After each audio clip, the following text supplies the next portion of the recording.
this week we are covering the Mythbuster. There's no evidence on raw. What say we on this, Dr. Brendan? Twaddle, not twaddle? Oh, come on, guys. You know that's just total twaddle. You know, it just, gets me every time. And I'm just trying not to launch into a straight diatribe of why there's so much science behind raw. But there we go. You know, let's be question-led by you, Rowan. I'm waiting for your pearls of... I'm trying not to goad you, but I am trying a bit. So, Dr. Brendan, shall we break it down? First of all, it's utter twaddle. We all accept that. There is so much science behind raw. There is so much evidence behind raw. Shall we put it into categories? What's your biggest category? Well, from your perspective, first of all, you have clinical evidence. Yeah, clinical evidence. Yeah, you've done yourself. You've done your questionnaire. There's a few great questionnaires out there on relative safety and relative health, not just of the pet, but of the whole family related to feeding raw, and how improvements in their general health has been achieved.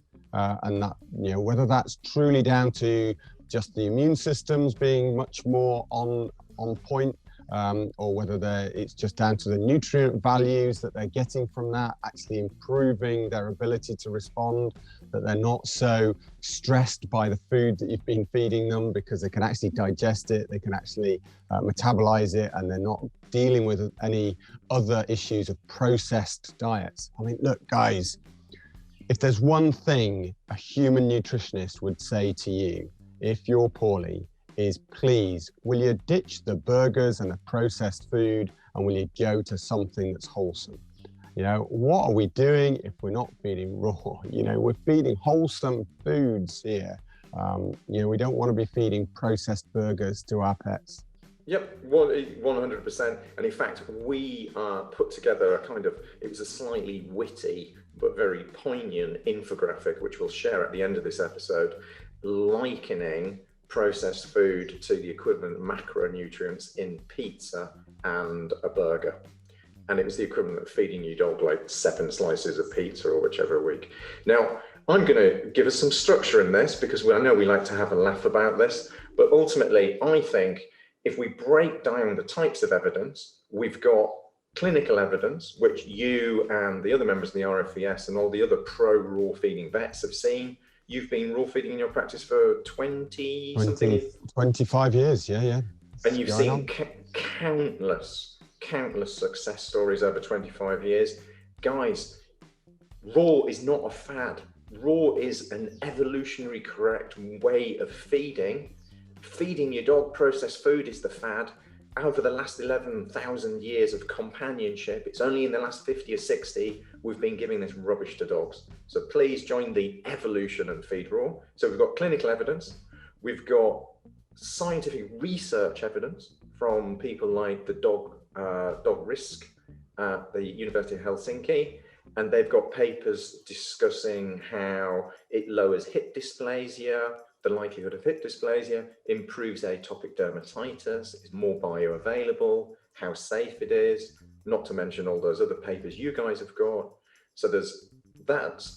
We've got anecdotal evidence from a 16,000 strong Facebook group, which we've extensively surveyed. I think it was the biggest survey in the UK. There was over 3,000 respondees. And then we've got basic biochemical evidence of what happens.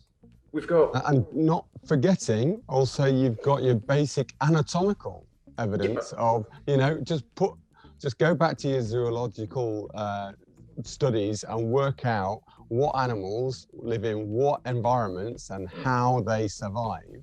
And that's the basics. I mean, you know, let's face it, you know, we've not created these as little robots that we're now developing tweaks to.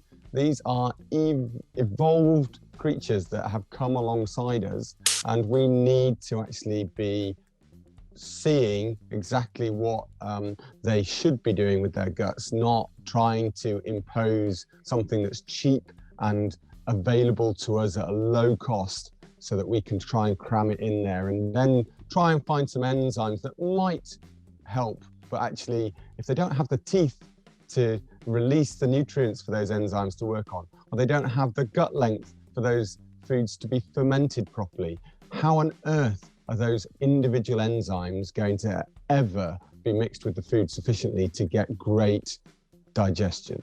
It's just not going to happen.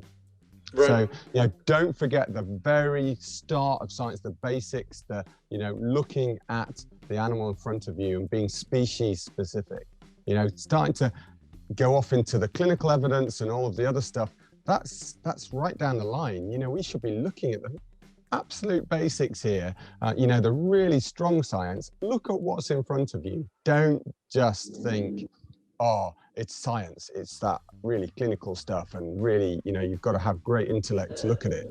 You right there can look at what makes up a dog or a cat, how they're put together, and then work out quite easily that they can't do loads of processing. They need to feed off meats that are effectively really easily digestible for them, and then have some of the green nutrients, if you like, let's call them that, from the vegetable matter, almost pre-digested for them by those critters that they're eating. They cannot go in there. They can't munch from side to side. How on earth do you expect them to start eating vegetable matter and that be just the only source of their nutrients? Yep, agreed. So I think we can summarize that Mythbuster very neatly. There is overwhelming positive evidence for feeding raw.